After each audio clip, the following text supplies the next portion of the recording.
Welcome to my বাংলার প্রকল্প channel. বাংলার প্রকল্প চ্যানেলে জানাই সবাইকে স্বাগত।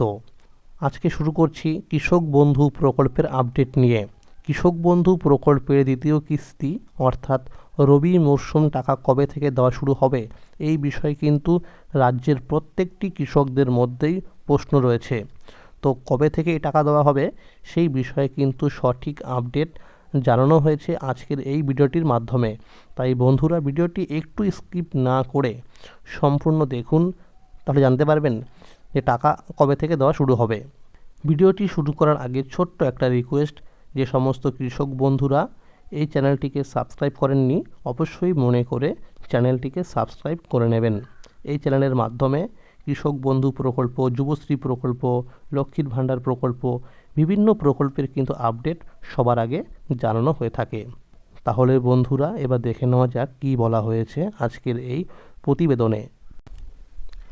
অবশেষে রাজ্যের কৃষকদের জন্য এলো সেই প্রতীক্ষিত স্বস্তির খবর, যে খবরের দিকে তাকিয়েছিলেন লক্ষ লক্ষ কৃষক। সেই কৃষক বন্ধু প্রকল্পের রবি মরশুমে দ্বিতীয় কিস্তির টাকা নিয়ে বড় আপডেট সামনে এসেছে। প্রশাসনিক সূত্রে জানা গেছে, এই কিস্তির জন্য ডকুমেন্টস যাচাইয়ের কাজ প্রায় শেষের পথে। এখন শুধু মুখ্যমন্ত্রী চূড়ান্ত ঘোষণার অপেক্ষা। সবচেয়ে আশার কথা হলো, এবার আর আগের মতো দীর্ঘদিন অপেক্ষা করতে হবে না কৃষকদেরকে। কৃষি দপ্তরের অন্দরমহল থেকে খবর, দ্বিতীয় কিস্তি টাকা দেওয়ার প্রক্রিয়া ইতিমধ্যেই অফিসিয়ালি শুরু হয়ে গেছে এবং কাজ চলছে দ্রুতগতিতে। ইতিমধ্যে রাজ্যের বিভিন্ন জেলার বহু কৃষকদের স্ট্যাটাসে এডিএ আপলোডেড লেখা দেখা যাচ্ছে। যাদের এখনও এই স্ট্যাটাস আসেনি তাদের ক্ষেত্রে খুব শীঘ্রই আপডেট হয়ে যাবে বলে জানানো হয়েছে। আবার অনেক জায়গায় ইতিমধ্যেই অ্যাকাউন্ট ভ্যালিড স্ট্যাটাস চলে এসেছে, যা স্পষ্ট ইঙ্গিত দিচ্ছে টাকা পাঠানোর প্রস্তুতি শেষের দিকে।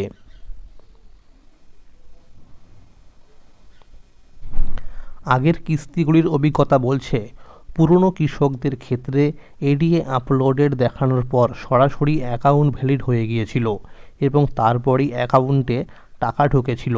নতুন কৃষকদের ক্ষেত্রে সাধারণত ধাপে ধাপে এডিএ আপলোডেড, তারপর ডিডিএ অ্যাপ্রুভ এবং সর্বশেষ অ্যাকাউন্ট ভ্যালিড দেখা গিয়েছিল। ফলে এবারও পুরনো কৃষকদের অ্যাকাউন্টে টাকা আগে ঢুকতে পারে এমন সম্ভাবনাই কথাই উঠে আসছে। পেছনের বছরগুলোর দিকে তাকালে একটা স্পষ্ট ধারা দেখা যায়।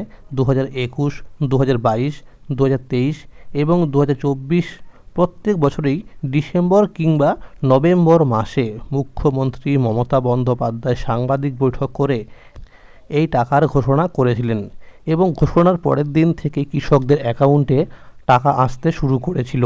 তবে চলতি বছরে সময়সূচি একটু আলাদা হতে পারে। নির্ভরযোগ্য সূত্র বলছে, 22শে ডিসেম্বর থেকে 26শে ডিসেম্বরের মধ্যে কৃষক বন্ধু প্রকল্পের দ্বিতীয় কিস্তি টাকা পাঠানো শুরু হতে পারে। জেলা অনুযায়ী কিছু অগ্রগতির খবর মিলছে। নদিয়া, মালদা, কোচবিহার, হাওড়া, পূর্ব ও পশ্চিম বর্ধমান, পূর্ব ও পশ্চিম মেদিনীপুর, উত্তর ও দক্ষিণ 24 পরগনা, পুরুলিয়া, বাঁকুড়া, বীরভূম, উত্তর ও দক্ষিণ দিনাজপুর এই সব জেলার বহু কৃষকের অ্যাকাউন্টে টাকা আগে পৌঁছাতে পারে বলে জানা যাচ্ছে। এদিকে যাদের স্ট্যাটাসের ঘরে ডিলিট ফার্মার লেখা দেখাচ্ছে বা কেবিআইডি নম্বর দেখা যাচ্ছে না, তাদের দেরি না করে প্রয়োজনীয় কাগজপত্র নিয়ে নিকটবর্তী কৃষি অফিসে যোগাযোগ করার পরামর্শ দেওয়া হয়েছে।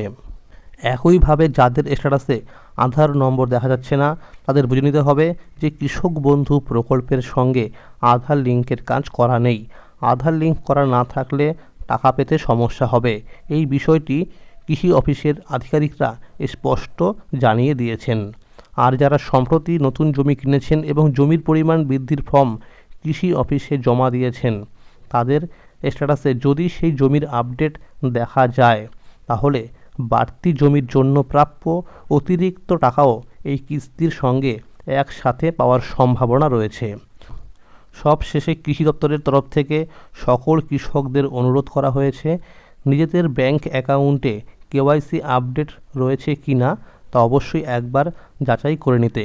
যদি কেওয়াইসি আপডেট না থাকে তাহলে দ্রুত সেই কাজ সম্পূর্ণ করার জন্য বলা হয়েছে, যাতে টাকা পেতে কোনো সমস্যা না হয়। তাহলে বন্ধুরা, আজকের এই ছিল আপডেট। কৃষক বন্ধু প্রকল্পের পরবর্তী আপডেট পেতে হলে চ্যানেলটিকে সাবস্ক্রাইব করে রাখুন আর সকলের কাছে শেয়ার করে দিন। আর যদি এই ভিডিওটি ভালো লাগে অবশ্যই কিন্তু একটি লাইক করে দিয়ে যাবেন। ভালো থাকবেন। Thank you.